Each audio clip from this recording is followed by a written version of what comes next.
Okay, good morning, everyone. I'm Jonathan Roberts. I'm Plan Chief with Team 7. If you guys could, please move your way to the middle so you can see the briefing board a little bit easier. We're going to go ahead and get our operational briefing started for our August 10th for the Spokane area fires. Just remind everybody, we do have plenty of IEPs over here. Our objectives, we do have one small change to the objectives today, so if you guys go to the 202 real quick, we'll go over that.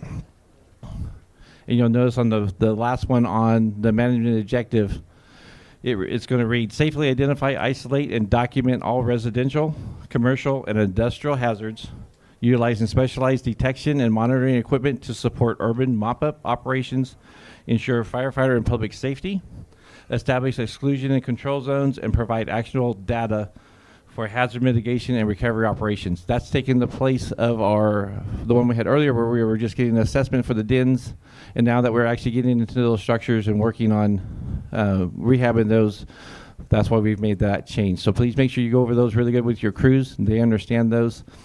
And then with that, we'll bring up operations with a situation update. Good morning, everybody. Joe Tiso, Night Operations.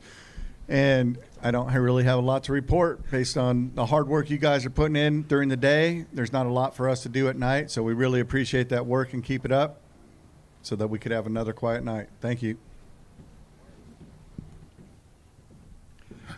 Good morning, Todd Carter, incident meteorologist. So you look up the sky this morning, we have another kind of hazy morning. It's actually better visibility today than we've had some other mornings. We could have some more smoke transported in this afternoon, but visibilities will be good at least for this morning. They've been varying from 3 to 5 miles per hour as smoke moves through periodically. And why is the smoke moving through periodically? We've got west-southwest flow moving over the incident later this afternoon as inversions lift at about 10:30. The inversions lift and we'll start mixing in those general winds. South winds 5 miles per hour will become southwest, moving into the Spokane area fires area. Stronger winds will be on west old trails at 6 to 10 miles per hour, gusting to 15 to 20 miles per hour. In the more sheltered areas of Autumn Lane and somewhat Fairview, but particularly Autumn Lane as you're working down towards the Spokane River, 5 miles per hour, maybe a gust of 15 in the peak afternoon hours between 1400 and 1600 hours. Stability today is moderate. If there is some kind of initial attack or some kind of other ignition, we'll look at those. We'll look at the mixing heights at about 8,000 feet. So just be on the lookout. It becomes the afternoon hours become a little more unstable, and the winds will be picking up. Have a safe day. Good morning, Ryan Swanson with Fire Behavior. With the good overnight relative humidity recoveries that we've been having, the fuels are starting to respond. We're seeing all fuel classes come off their record lows and work towards seasonal averages.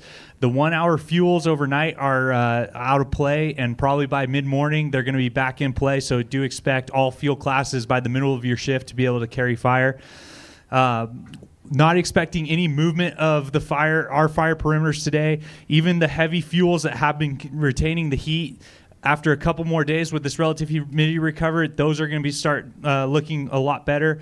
I do want to remind you guys, though, this is the peak of fire season here. Although we are talking about fuel recovery looking good, it is still very low and below seasonal average, and this is the peak of fire season. If you do get an initial attack or something outside the line, do expect that fire to respond to the fuels. The fuels will still carry fire, and then watch that slope and wind. Thank you and have a good day.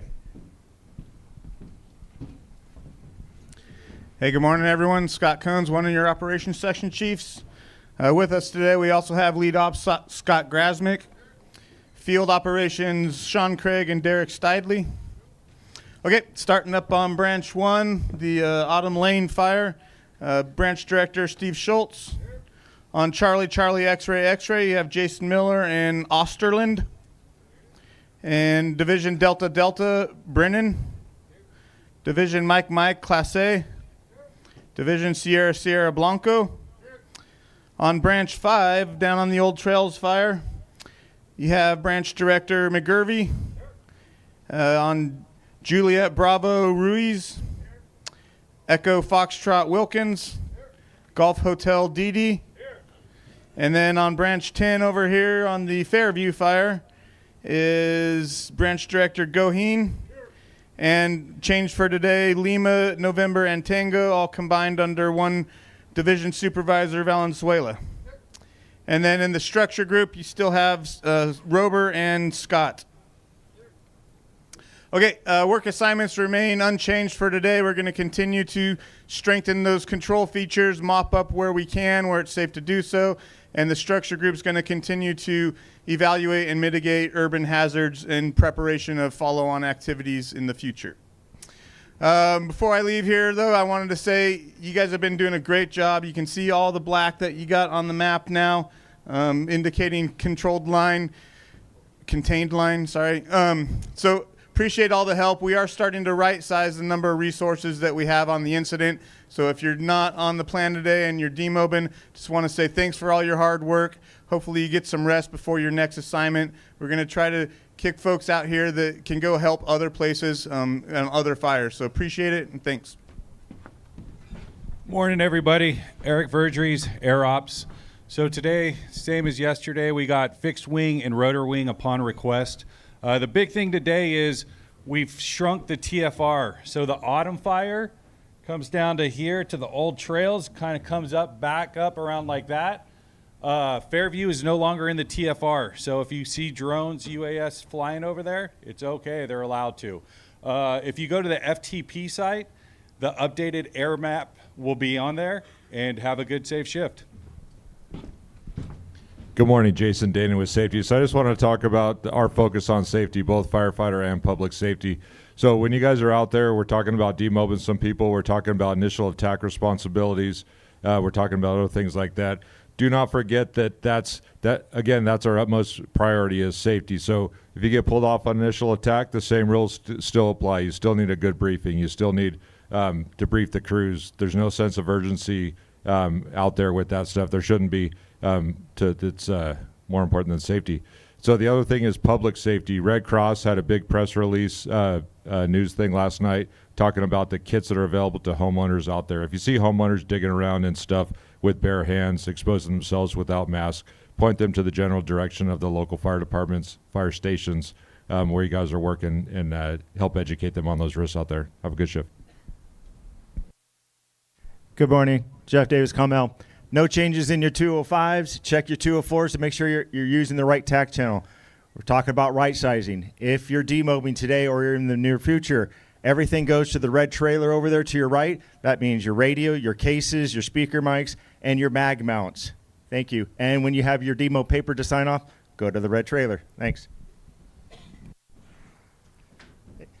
Good morning, everybody. Chris Bowles, Medical Unit. Just want to remind everybody that we have the glutathione treatment over there by Mountain Medics. The hours are going to be 10 to 2 today or 5 to 9 this evening. We had well over 100 people receive those treatments yesterday, which is great. So help us help you. Give them a visit if you'd like to see that treatment. And then also, if you have the treatment, you can go back for additional treatments. Okay, so it's not a one-time treatment for you. So utilize it if you can. Help us help you. Have a great shift. Good morning, Mike Farmer Logistics. Couple things. So we're starting the demo process for some of you. It's going to go on all week. We kind of want to remind you to any of the backhaul when you're out on the line, let's get that done and call in our drivers. We'll come out and grab it, bring it into supply, and get it reissued when need be. Demo, turn in your radios, turn in your cell phones. Any accountables that you checked out from supply, please get them back to them. And then as far as hose, especially DNR hose, if it got damaged while it was out there, take a picture of it, get a 213 filled out, have your division sign it, and we can replace it for you. If you need anything else, please come see me after briefing. Have a great shift. Good morning, everyone. Lisa Dow, Finance Section Chief, Team 7. So today is a demob day for most of you. So if you guys could please be patient and observe the time that you're supposed to be coming, and please stick to it. And also, for those of you not demobbing, make sure you guys hand in your paperwork so that way demob's a lot quicker for you. Thank you.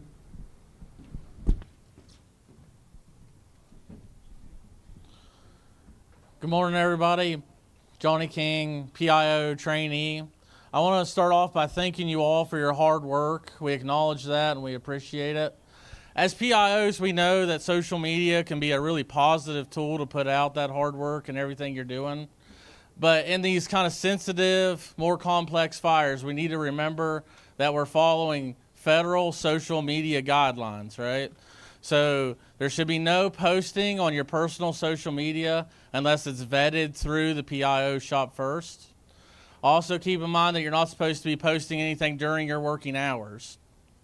I want to remind you that you can go to the IEP and there's a QR code in there where you can submit your photos to us. We know it's a positive thing, right? We want to send that positive message. But remember, you have to get it vetted through the PIO shop first before you post anything on your personal social media. We want to make sure that we protect this incident, make sure we're doing the right thing for the community, right, and show that hard work that you're putting forward. The local community also donated pre-stamped postcards where you can send back home to your families that miss you. Throughout the crowd, there will be several PIOs with their hands up, and they're handing those out for y'all. Whenever you are done with them, you can turn them back in to the PIO shop. Thank you all for your hard work. Good morning, Chaplain Tim, Stress Mitigation Asset. Just want to give a shout out to Chaplain Aaron McNally, District 8. He's got Pierce, our peer support and therapy dog. Make sure you come up and say hi, get some fur therapy. It's good for you. The other thing is, old Army medic, drink water, change your socks. There is no greater calling than to serve your fellow man. There is no greater contribution than to help the weak. There is no greater satisfaction than to have done it well. Walter Reuther. Take that to heart. You're on it. You're tracking like a VCR. Keep it up. So with that, in a position of, in a posture of thanksgiving and understanding, let's bow our heads, remove your cover if you feel led to, or just take time to find some peace in your heart. May the Lord bless you and keep you. May the Lord make his face shine upon you. May the Lord give you countenance, and that may peace be with you. In all these things we pray in the Son's name. Amen. Okay, so what I want everybody to do is go to page 31. That's our demob sheet. Today's going to be extremely heavy demob, and if you heard from the other sections, we're asking that people be really patient with the groups. We're going to try to get everybody out here as soon as possible. Your time that you're set for being over at demob is on there. Make sure that's when you go. Try not to go outside the order of it. People are going to be, there's a whole lot of people demobbing. Tomorrow will be even more of a heavier lift with that, so please be patient with that tomorrow too. The way you can help make that faster is get your financial documents in today if you're demobbing tomorrow, so that they can have their 288 all ready for you, and that'll lead you through the process. There's also a training message in there. If you're a trainee, please get in and do your closeouts with our training specialist before you go, especially if you're demobbing. You want to have that completed before you take off so that your home unit has all that records of your training. So some quick times. We do have a cooperative meeting still today at 10 o'clock. We have our planning meeting at 1700 tonight. We'll be here at 1900 for our briefing, and then see you guys again in the morning at 0700. Your breakouts are all posted along the back. And with that, I'd like to go and bring up our IC, Tom Klimo, with some closing comments. Good morning, everybody. Brought somebody up special with me today. Over the last couple of weeks, well, about 9 days so far, we've had the opportunity to have an enormous amount of outreach from the community, and it's been overwhelming. If you've been following the stories online, you've heard about how much we've spoken, about how special this place is and how much they've taken care of us as a fire community. that is out helping them. And some of the people taking care of us have done so even though they've lost so much. Yesterday afternoon, we had an opportunity to spend a little time in a neighborhood, and between two burned out homes was one standing home with a card table out front where a couple of kids had already stocked it with water and food for the firefighters. That's the kind of stuff we've been seeing here. On day one, when we got to the high school, we've had what is amounted to a general store that has been opened. And we brought that general store with us. And all those donations have been coordinated by one person who's spent over 100 hours on this incident, making sure that the general store was stocked with all sorts of good snacks and the kind of stuff that you need when you're on an incident but don't have time to go get. And so on behalf of Team 7, we'd like to present Randy a team t-shirt because Randy has made it happen for us and made it happen for you. When you came in and got something, you could thank her for that. I'd like to hear a round of applause for her. Thank you. There you go, Randy. Thank you so much for what you've done for all of us. You represent the best that Spokane has, and we appreciate it. Have a safe day. Get after it today. Be careful, and we'll see you back here again tomorrow. Okay, so if you're an unassigned resource, make sure you come over to the resource table and get assigned and get your information into them. Other than that, please make your way over to your breakouts and have a great day. Thank you.